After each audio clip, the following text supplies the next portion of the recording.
We still run into a lot of people who don't see it our way.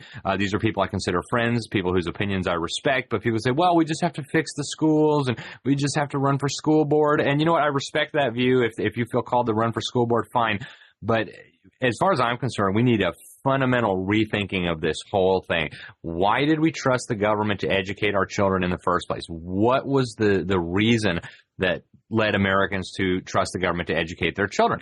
And the reason was we were deceived. We were lied to. The people who did this had nefarious intent from the very beginning. They deceived Americans into believing that this was going to work out well. We have now 150 years in the rearview mirror to see it did not work out well. In fact, it has our civilization, our country on the brink of collapse.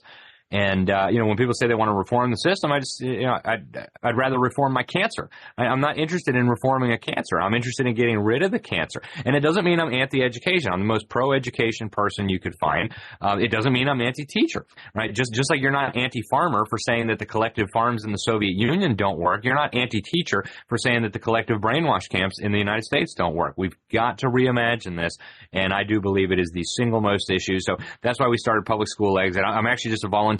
I have a fancy title. I'm executive director, but I'm a volunteer. I spend quite a bit of my time and resources on this mission because, again, I think it is the most important battle we're facing. To that point, a friend of mine whose family came from Germany in the beginning of the 20th century, he sent me a picture that he found in his family archives, and it was of a young girl,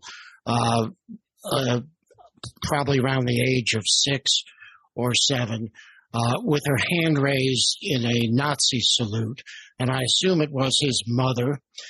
And he said to me when he sent me that photograph, he said, my mother and grandmother got out just in time.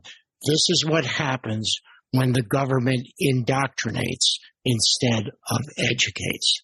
That picture was so powerful, just to see that young girl who had no particular information about what that salute really meant, in her hand raised in a Nazi salute.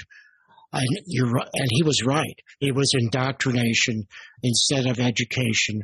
And he was so fortunate that his mother and grandmother did get out just in time.